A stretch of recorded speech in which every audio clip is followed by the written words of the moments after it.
Hello students, this is Neeraj Gupta. First chapter, video number 10. इस छोटी सी video में हम डिस्कस करेंगे थर्ड इंडस्ट्री। पहले हमने पढ़ी प्राइमरी, फिर हमने पढ़ी सेकेंडरी, अब हम पढ़ रहे हैं थर्ड। थर्ड इंडस्ट्री को दूसरा वर्ड दे दिया गया है tertiary industry. Third industry is basically the tertiary industry, service industry. Service industry is giving support service to primary industry, secondary industry, ये हम पढ़ चुके हैं, and commerce यानी trading activities, ये हम next video में पढ़ेंगे। Trading, but you all know, sale purchase of goods. So support services किस फॉर्म में है? Transport, banking, insurance, warehousing and communication. मेरे ख्याल से इस सब टर्म्स से आप अच्छे से फेमिलियर हैं, फिर भी थोड़ा थोड़ा सबके बारे में बता देता हूं कि किस तरह से ये सर्विसेज इन तीनों इंडस्ट्रीज को हेल्प करती हैं एक तरह से, या तीनों पोर्शंस को, तीनों सेक्टर्स को हेल्प कर रही हैं। Primary industry, secondary industry and trading, commerce, इनको ये सर्विस इंडस्ट्री किस तरह से हेल्प करती है। सबसे पहला क्वेश्चन आपके दिमाग में यह आना चाहिए कि सर्विस को इंडस्ट्री क्यों बोलते हैं? इंडस्ट्री तो मैन्युफैक्चरिंग होती है। वैसे देखा जाए तो बात आपकी सही है, इसको सर्विस सेक्टर बोला जाना चाहिए, सर्विस इंडस्ट्री नहीं। लेकिन फिर भी इंडस्ट्री आमतौर पर एक जब लार्ज स्केल पर कोई काम हो रहा होता है ना, जैसे आपके घर में अगर एक खाना बन रहा है और एक रेस्टोरेंट में खाना बन रहा हो और एक सपोज लार्ज स्केल पर प्रोडक्शन हो रही हो, जैसे माना सपोज दिल्ली में एक फेमस ब्रांड है, मे बी आपके शहर में भी हो, हल्दीराम। अब उसकी अगर माना कहीं पर खाने ही बन रहे हो और पैक हो रहे हो, तो आप क्या बोलोगे उसको? वो तो अपने आप में ही एक इंडस्ट्री हो जाती है ना। तो यानी कोई भी छोटा सा काम जब लार्ज स्केल पर होता है तो उसको हम अपने आप में एक इंडस्ट्री बोल देते हैं। अब सर्विस इंडस्ट्री इंडिया की इतनी बड़ी हो गई है, और आपको पता है इंडियन इकोनॉमी जो है वो मैन्युफैक्चरिंग इकोनॉमी नहीं है, सर्विस इकोनॉमी है। किसी जमाने में ब्रिटिशर्स के टाइम में ये एक एग्रीकल्चरल इकोनॉमी थी, जबकि 75% या उससे भी ज्यादा, अलग अलग एस्टिमेट्स थे, लोग एग्रीकल्चर सेक्टर में थे। आज 50% से ज्यादा जो हमारा जीडीपी है वो सर्विस सेक्टर से है।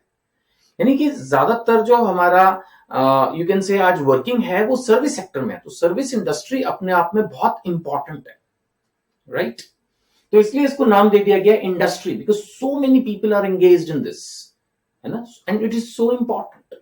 And India is growing towards becoming a service economy only. जैसे अगर हम चाइना का एग्जांपल लें तो वहां पर ज्यादा स्ट्रेस मैन्युफैक्चरिंग पर है, बट इंडिया में क्योंकि ज्यादा लोग पढ़े लिखे हैं और हमारे पास इन्वेस्टमेंट करने के लिए इतने रिसोर्सेज नहीं है, but we are intelligent, we Indians are hard working, educated, तो इसलिए हम लोग क्या है कि बहुत अच्छी बड़ी बड़ी कंपनीज में जॉब करके उन इंडस्ट्रीज को हेल्प करते हैं। और पूरे वर्ल्ड ओवर, है ना, हमारे यहाँ पर बहुत सारे आप ये कह सकते हैं बीपीओज जो है वो आ गए हैं, बिजनेस प्रोसेस आउटसोर्सिंग। ये सब हम कभी बाद में डिस्कस कर सकते हैं जब रेलेवेंट सिलेबस के हिसाब से। तो इंडिया जो है वो बहुत बड़ा ऑल ओवर वर्ल्ड का सर्विस हब जो है वो बन चुका है, राइट? तो अपने आप में सर्विस इंडस्ट्री, इसीलिए टर्शरी इंडस्ट्री, सर्विस सेक्टर भी अपने आप में एक इंडस्ट्री है। तो मैं बात कर रहा था कि ये तीनों को हेल्प करती है, और इसमें ये 5 मेजर सेगमेंट्स हैं जो हम डिस्कस कर सकते हैं। ट्रांसपोर्ट तो डेफिनेटली हेल्प करते ही है ना। अब फैक्ट्री कहीं, कस्टमर कहीं, तो उनको कनेक्ट कैसे किया जाएगा? बिना ट्रांसपोर्ट के तो हो ही नहीं पाएगा, माल तो आना ही पड़ेगा ना। रेलवेज हैं, ट्रक्स हैं, ये एक स्टेट से दूसरे स्टेट में माल को पहुंचाते हैं। कोई चीज किस स्टेट के अंदर अच्छी बन रही है, अब जैसे मैं एग्जांपल लूं तो दिल्ली में पत्थर ऑलमोस्ट नहीं है, सब राजस्थान से आता है, तो ट्रांसपोर्ट ही तो है जो वहां से लाएगा। बिना ट्रांसपोर्ट के कैसे काम होगा? सो ट्रांसपोर्ट अपने आप में एक बहुत बड़ा यू कैन से सपोर्ट है। नहीं तो राजस्थान में जो मैन्युफैक्चरिंग इंडस्ट्रीज हो, एक्सट्रैक्ट कर रहे हैं सपोज वो, है ना, पत्थर को जमीन में से निकाल रहे हैं, तो वो तो वहीं रह जाएगा। राजस्थान में कितना कंज्यूम हो जाएगा? तो Delhi and adjoining cities, states में ट्रांसपोर्ट के थ्रू ही तो पहुंचेगा ना। ये तो मैंने एक एग्जाम्पल लिया। तो ये सब चीजें जरूरी हैं, राइट? ट्रांसपोर्ट। इसी तरह से बैंकिंग, बैंक्स के बिना तो वैसे ही कुछ नहीं हो सकता, बैंक्स के बिना तो होता ही नहीं है कुछ भी, यू नो। और एक्सपोर्ट इंपोर्ट में तो बहुत ज्यादा बैंकिंग का रोल होता है उसमें। अब फॉरेन कंट्री से, और अभी इसमें अगर आप थोड़ा सा और आगे जाके जब पढ़ेंगे, तो जब हम कुछ बिल्स वगैरह का सिस्टम पढ़ेंगे, चलो मैं छोड़ देता हूँ, ये अभी आपको टर्म पता नहीं है तो रादर एक कंफ्यूजन ही क्रिएट करेगी। बैंक्स आप सब जानते ही हैं, बिना बैंकिंग के बिजनेस करना कितना मुश्किल है ना। एक दूसरे को पेमेंट जो है वो चेक से ऑनलाइन हम ट्रांसफर करते हैं, और दूसरे शहरों के अंदर जो है बच्चे मान लेते हैं मेरे से ही कुछ क्लासेस या सर्विसेज ले रहे हैं, तो वो मेरे को बैंकिंग चैनल के थ्रू तो फीस पे कर रहे हैं, नहीं तो ऐसे तो फिर पता ही नहीं चलेगा क्या हो रहा है। हर कोई वहां से आके यहाँ थोड़ी मुझे कैश देगा, पूरी इंडिया से जो स्टूडेंट्स पढ़ रहे हैं। So what I mean to say by this is कि banking is definitely it is required. And then third is insurance. Insurance समझते हैं आप क्या होता है? इंश्योरेंस में क्या होता है कि जैसे एक पहले डोमेस्टिक एग्जांपल लेते हैं, आपके घर में गाड़ी है, अब आपके फादर की जो कार है, बाइक है, उसका इंश्योरेंस हो रखा है। इस इंश्योरेंस का मतलब समझते हो आप कि कुछ पैसे आपके फादर को इंश्योरेंस कंपनी को देने होते हैं हर साल, और भगवान ना करे अगर गाड़ी को कुछ होता है तो इंश्योरेंस कंपनी उस गाड़ी को ठीक करा के देगी, चोरी हो जाएगी तो एक रीजनेबल पैसे आपको देगी ताकि आप दूसरी गाड़ी खरीद सके। ये होता है इंश्योरेंस। तो बिजनेस में भी इसकी बहुत जरूरत होती है। लाखों करोड़ों का माल हमने खरीद के गोदाम में डाल दिया, कल को कोई फायर हो जाए, एक्सप्लोजन हो जाए, थेफ्ट हो जाए, तो व्यापारी तो मर गया। तो इसलिए जो समझदार लोग होते हैं वो इंश्योरेंस सर्विसेज को यूज करते हैं। माल देखो एक स्टेट से दूसरी स्टेट जा रहा है, रास्ते में कुछ भी हो सकता है, तो इंश्योरेंस कराया जाता है उसका, ठीक है ना। उसमें क्या होता है कि आपने थोड़ा सा पैसा भरना होता है, भगवान ना करे अगर कुछ गड़बड़ हुई तो इंश्योरेंस कंपनी उस लॉस को कवर करती है। हाँ, वो बात अलग है कि अगर गड़बड़ नहीं हुई तो कुछ लोग ऐसा सोचते हैं कि फिर वो पैसे तो वेस्ट। हाँ, तो फिर वेस्ट तो वेस्ट, वो तो ऐसे ही होता है ना। अब मेले में गए और वो आपने 10 रुपए का वो खरीदा और वो डाला, अंदर डल गया तो मिल जाएगा, नहीं डला तो गए, दूसरे पैसे लगाओ। तो ऐसा तो बहुत जगह होता है कि हम पैसा लगाते हैं, कई बार कुछ नहीं होता उसका, है ना। ठीक है, तो इसके बाद अब हमारा है नेक्स्ट वेयर हाउसिंग। अब हम बात करें अगर वेयर हाउसिंग की, तो वेयर हाउसिंग भी अपने आप में बहुत बड़ी सर्विस है। अब सपोज मेरी मैन्युफैक्चरिंग चलती जा रही है, चलती जा रही है, चलती जा रही है, मैं प्रोडक्ट्स बना रहा हूं, है ना, सीजनल प्रोडक्ट्स हैं मेरे।